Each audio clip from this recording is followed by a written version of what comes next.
Trump's hardline immigration policies have always been remarkably popular with the American public. Most Americans support deporting all 12 million or so unauthorized immigrants in the country. Immigration and Customs Enforcement, commonly known as just ICE, has reliably enjoyed pretty solid approval ratings, and it all plays pretty well with his MAGA base.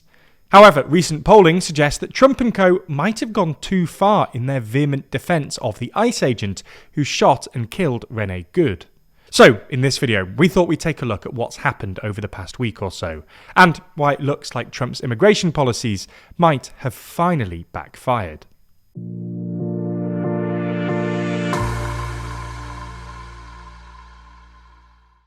If you love staying informed and want some of the best reporting on YouTube, then subscribe and ring the bell for more. So, let's start with a bit of context. Despite being pretty hardline by both historical and international standards, Trump's immigration policies have actually been pretty well received in the US, at least relative to his other policies.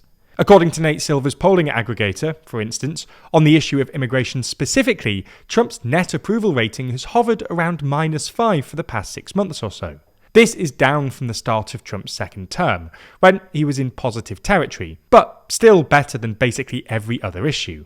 For context, Trump's net approval ratings on the economy and trade have hovered at about -15 for the past 6 months or so, while his approval rating on inflation specifically has languished at around -30.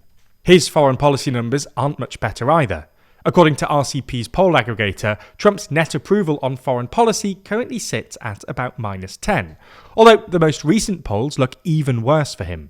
The latest Ipsos poll, for instance, conducted between the 12th and 13th of January, put Trump's net approval rating on foreign policy at -17, with only 33% of Americans saying they agreed with Trump's notion of the Don Roe doctrine, and more than double that saying that they would prefer the US only involve itself in conflicts where the US faces a direct threat. Anyway, you get the idea. While Trump was still underwater, immigration has long been his best issue, electorally speaking. This is at least part of the reason why his administration had been willing to push ahead with more hardline and controversial policies, like deporting people to maximum security prisons in El Salvador or massively expanding ICE.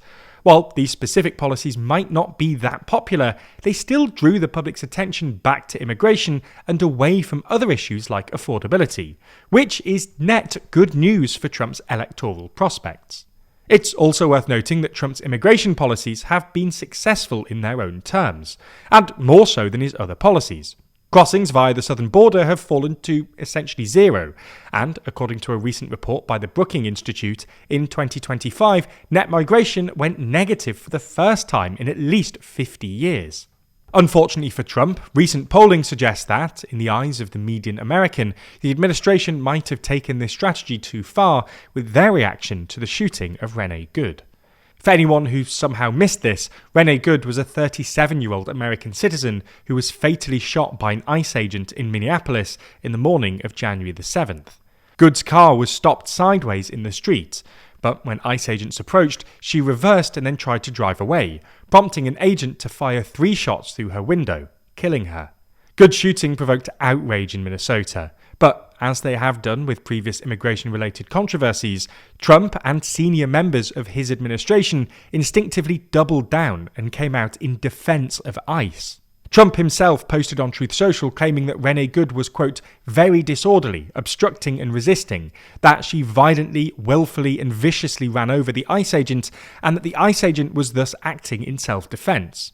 More broadly, Trump blamed the, quote, radical left and insisted that we need to stand by and protect our law enforcement officers. Over on X, in response to a post by a civil liberties attorney claiming that the ICE agent was acting unlawfully, Vice President J.D. Vance argued that Good was obstructing a lawful enforcement operation and that the agent was acting in self-defense, claiming that Good was trying to run him over. Although we should note here, even if you think Good was trying to run him over, the shooting was probably still illegal, given multiple previous cases have found that, once an officer is out of a vehicle's path, they cannot use deadly force. Anyway, later, Vance doubled down, describing Good as a victim of left-wing ideology, and insisting that she had suffered, quote, a tragedy of her own making. Unfortunately for Trump and co., polling conducted in the week since the shooting suggests that most Americans don't buy what they're selling. There have basically been 3 large-scale polls carried out since the shooting, one by YouGov, one by Quinnipiac, and one by Data for Progress. All 3 polls suggest this story has had real cut-through with the general public. The Quinnipiac poll, for instance, found that 82% of Americans have seen the video, and that most Americans don't think the ICE agent was justified in using lethal force. YouGov found that just 30% of voters thought the shooting was justified, compared to 50% who thought it wasn't. While Data for Progress found that 36% thought it was justified and 52% said it wasn't. Unsurprisingly, there's a big partisan split, with Republicans being far more likely to think the shooting was justified than Democrats. But it's worth saying that independents are a lot closer to Democrats on this issue. In the YouGov poll, for instance, only 22% of independents thought it was justified, compared to 55% who thought it wasn't. This has also led to declines in support for ICE more generally. ICE was already getting less popular with time, but the most recent poll suggests that, for the first time in polling history, more Americans now want to abolish ICE than keep it.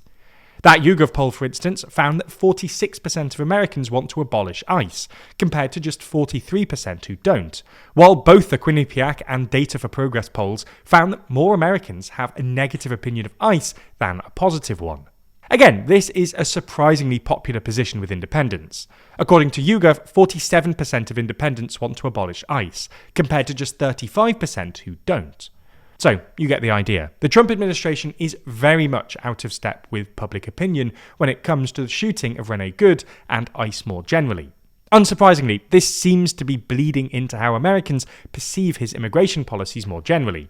The most recent AP poll, for instance, put his net approval vis-a-vis immigration on an all-time low of -23. If this trend continues, it'll be pretty terrible for Trump, leaving him deep underwater on basically every policy issue less than a year out from the midterms. Whether or not you believe that the new year's brings a new you, there's always pressure to find some way to better yourself as January rolls around. But where do you even start? Building new healthy habits isn't always easy to jump straight into, so that's why we always turn to Brilliant. That's because Brilliant focuses on real transformative learning, all while adapting to your own already established skill set. It starts you at the right level based on your background, designs practice sets and reviews personalised for you. Brilliant helps you advance at your ideal pace, giving you the best chance at sticking to your learning goals. For example, if you think you're not a maths person, Brilliant will push you towards achieving what you didn't think possible. Their comprehensive catalogue takes you from foundational maths through algebra all the way to college-level calculus, with more and more courses being added each month. Brilliant has truly helped us expand our skill set, and kept us coming back every day to create those habits that help us grow. Suddenly, it's not so hard to stick to resolutions. To start the new year right and begin or continue your learning journey, you can try Brilliant for free for a full 30 days. Just go to brilliant.org/TLDR, scan the QR code on screen, or you can click the link in the description. Brilliant's also given our viewers 20% off an annual premium subscription, which gives you unlimited daily access to everything on Brilliant.